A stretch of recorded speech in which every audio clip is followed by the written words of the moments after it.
नमस्कार, देश न्यूज में आपका स्वागत है और मैं हूं आपके साथ स्नेहा। चलिए नजर डालते हैं कुछ हेडलाइंस पर।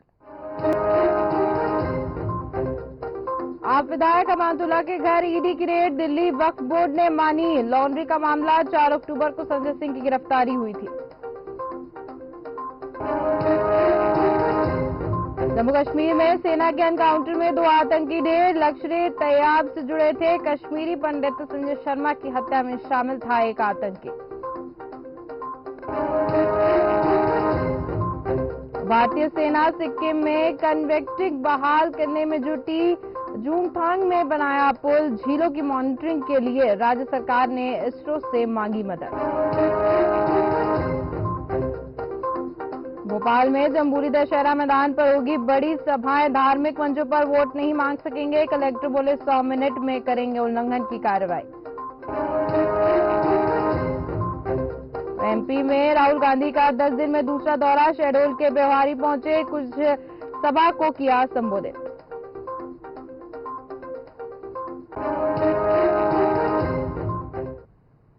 अब खबरें विस्तार से।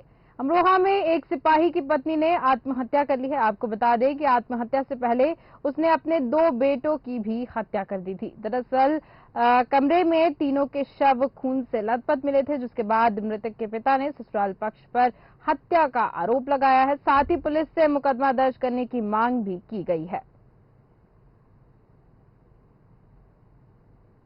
मैंने अपनी बेटी की शादी नवंबर 2017 में की थी। तो शादी के अगले दिन ही इनकी सास दहेज के लिए प्रताड़ित करती रहती थी।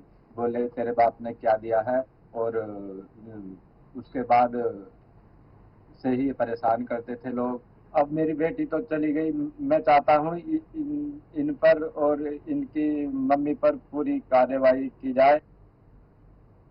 चलिए बढ़ते आगे, जहां बाबूराम निषाद का इजराइल वार पर बयान सामने आया है। उन्होंने कहा है कि इजराइल ने जो किया वो ठीक नहीं किया। वैश्विक स्तर पर आतंकवादियों पर इसी तरह की कार्रवाई होनी चाहिए। विश्व को यह समझाना चाहिए कि आतंकियों के इसी तरह से खत्म करने, आम जनमानस को सुरक्षित करना चाहिए और मानवीय संवेदनाओं को तहस नहस नहीं करना चाहिए। साथ ही उन्होंने कहा कि बसपा सांसद दानिश अली के फिलिस्तीनियों के समर्थन वाले बयान का कटाक्ष भी किया है।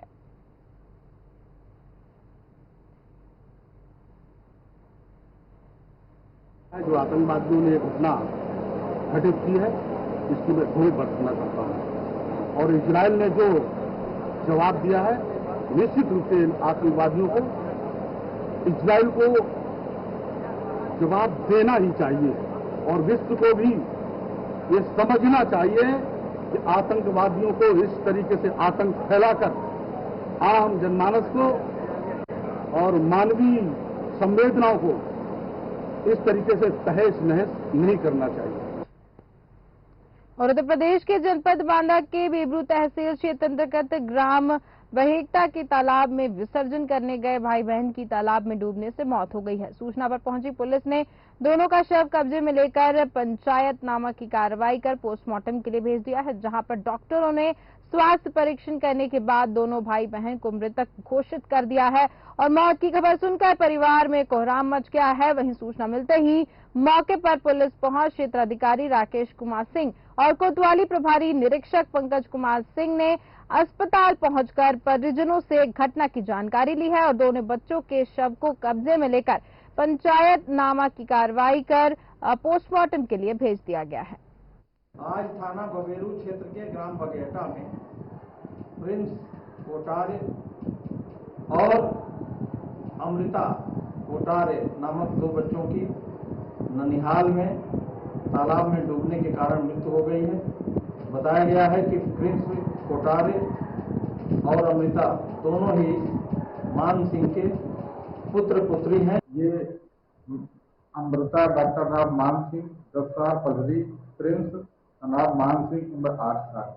ये कुछ लोगों द्वारा लाए गए हैं, जिनको मैंने स्वास्थ्य परीक्षण किया तो ये मेरे स्वास्थ्य में लाए गए हैं। तो उन्होंने बताया कि तालाब में डूबने के कारण इनकी मृत्यु हुई।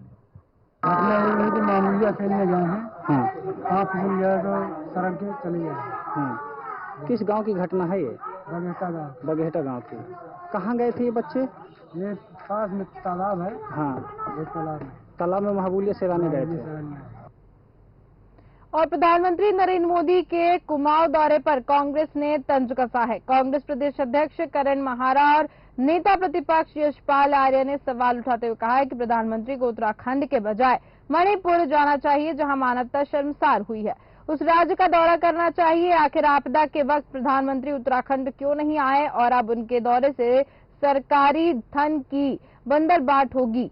करण महारा ने यह भी बताया कि प्रधानमंत्री नरेंद्र मोदी को प्रचार मंत्री भी बताया है। वहीं नेता प्रतिपक्ष यशपाल आर्य ने कहा है कि प्रधानमंत्री नरेंद्र मोदी के दौरे से उत्तराखंड को कुछ नहीं मिलने वाला है, उल्टा सरकारी धन खर्च कर राजकोष का नुकसान होगा। गौरतलब है कि 12 अक्टूबर को प्रधानमंत्री नरेंद्र मोदी का पिथौरागढ़ दौरा है और जिसको लेकर विपक्ष सवाल खड़े करता हुआ नजर आ रहा है। मोदी जी की आवश्यकता इस समय मणिपुर में है और मोदी जी को लोग प्रधानमंत्री कहते हैं, मैं उनको प्रचार मंत्री कहता हूं। मणिपुर में जब महिलाओं का अपमान हो रहा था वो वहां नहीं गए। आज भी स्टूडेंट यूनियंस की जो वीडियोज आए हैं वो सब देखने लायक है। उसके बाद मणिपुर जल रहा है, लेकिन वो मणिपुर नहीं जा रहे, उत्तराखंड आ रहे हैं। और मैं तो यही कहना चाहूंगा, उत्तराखंड को फिर से कोई घाव देके मत जाना। सरकारी धन का दुरुपयोग हो रहा है। अगर सरकार ईमानदार होती, प्रधानमंत्री पहले ध्यान देते कि सीमांत जनपदों में आज भी रास्ते नहीं है, गुज्जे जाने के लिए रास्ता नहीं है, पहाड़ों के सारे रास्ते ध्वस्त हो चुके हैं, मौतें हो रही हैं, हादसे हो रहे हैं, लेकिन सरकार को सुन लेने की कोशिश नहीं कर रही है। लेकिन घटना जरूर है कि प्रधानमंत्री के आवभगत में धन का दुरुपयोग हो रहा है, सरकारी मशीनरी का इस्तेमाल किया जा रहा है। ये उत्तराखंड के लिए अच्छे संकेत नहीं है। और रामनगर में 2 युवकों ने एक नाबालिग किशोरी के साथ बहला फुसलाकर सामूहिक दुष्कर्म की वारदात को अंजाम दिया है। आपको आरोप है कि दोनों युवक किशोरी पर धर्म परिवर्तन का भी दबाव डाल रहे थे। एक व्यक्ति ने 2 लड़कों पर आरोप लगाया है कि वह उसकी नाबालिग पुत्री को अपना नाम सह-धर्मी बताते हुए घर से बहला फुसलाकर पीरू मैदा के एक गांव में ले गए, जहां उन्होंने उसकी पुत्री के साथ सामूहिक दुराचार किया है। दोनों युवक उसकी पुत्री को अपना धर्म बदलने के लिए धमकाते हुए उसकी बनाई हुई वीडियो को वायरल करने और पुत्री और परिवार को जान से मारने की धमकी देने लगे। इसके बाद पीड़ित की पुत्री डर से अपने घर न आते हुए रानीखेत रोड पर घूमती रही। परिजनों को अपनी पुत्री की तलाश के दौरान आधी रात को पता चला कि उनकी पुत्री कोतवाली थाना में रामनगर में है, जहां अपनी पुत्री से बातचीत करने पर उन्होंने इस घटना के बारे में उनको घटना के बारे में इस बात की जानकारी लगी। ये था कि रात करीब 6-7 बजे का टाइम था। लड़की अपने घर से गायब हुई, तो उसके परिजनों ने उसको ढूंढने की कोशिश करी, माँ बाप ने। अब जब उनके माँ बापों ने अपने जितने खास थे, जितनी जहाँ जा सकती थी वहाँ छानबीन करी तो वो नहीं मिली। लेकिन 11-साढ़े 11 बजे रोडवेज अड्डे पे वो लड़की बरामद की गई। जब उसके माँ बाप ने उससे पूछा क्या हुआ, तो उसने सारी बात करी कि मेरे साथ दुष्कर्म किया गया है। सुबह में हम थाने में गए, थाने में वहाँ पे जाके तहरीर दी, पुलिस वालों ने लड़कों को पकड़ा। तो वही रामनगर का मामला सामने आया है, जहां पर एक नाबालिग के साथ दुष्कर्म का मामला है। यहाँ पर एक और बात सामने निकल के आई है कि यहाँ पर धर्म परिवर्तन को लेकर भी यहाँ पर नाबालिग के साथ दबाव बनाया जा रहा था। साथ ही जब परिवार वालों को पता चला तो परिवार वाले थाना में पहुंचकर और इस घटना के बारे में उनको जानकारी मिली। साथ ही यहाँ पर यह भी सामने आ रहा है कि यहाँ पे धर्म परिवर्तन के साथ साथ दुष्कर्म का मामला है, नाबालिग लड़की है और यहाँ पर सबसे प्रमुख बात तो ये है कि सामूहिक दुराचार किया गया है, यानी कि 2 युवकों ने मिलकर एक लड़की को यहाँ पर परेशान करने की जो है वो किया गया है, परेशान किया गया है। दोनों युवक यहाँ पर सामूहिक, जिसको कहते हैं सामूहिक दुराचार किया गया है। और यहाँ पर इस पर चर्चा के लिए हमारे साथ भूपेंद्र जी जुड़ चुके हैं, ब्यूरो चीफ उत्तराखंड के। भूपेंद्र जी, ये क्या पूरा मामला है, विस्तार से बताइए। बिल्कुल, मैं आपको बता दूं, ये रामनगर खताड़ी का मामला है और यहाँ जो है नाबालिग के साथ 2 युवकों ने गैंगरेप किया है और इससे दबाव भी बनाने की कोशिश की कि धर्म परिवर्तन करके आप जो है हमारे साथ रहो। ये कल शाम का मामला है ये जी। और इंटर कॉलेज रानीखेत रोड पे इंटर कॉलेज जो है वहाँ पे इनमें छेड़छाड़ के रात 11:30 बजे जो है इसके साथ सामूहिक बलात्कार भी हुआ है और इस पे दबाव भी बनाया गया धर्म परिवर्तन करने का। अभी तक जो है इस पे जो कार्रवाई की बात करें तो इस पे जो है मुकदमा दर्ज हो चुका है 376 पॉस्को जो है पॉस्को के तहत जो मुकदमा दर्ज हो चुका है। लेकिन जो है अभी तक जो अपराधी है उनकी जो है धरपकड़ जो है रामनगर पुलिस जो है उसमें लगी हुई है और टीम बना के जो है अलग अलग जगह छापेमारी कर रही है और कोशिश कर रही है अपराधियों को पकड़ने की। जी ठीक है भूपेंद्र जी, यहाँ पे धर्म परिवर्तन का क्योंकि मामला सामने आया है, दुष्कर्म के साथ साथ यहाँ पे धर्म परिवर्तन की भी बात सामने आई है, तो यहाँ पर पुलिस किस तरीके से अलर्ट नजर आ रही है और परिवार वालों की क्या, उनका परिवार वालों का क्या कहना है?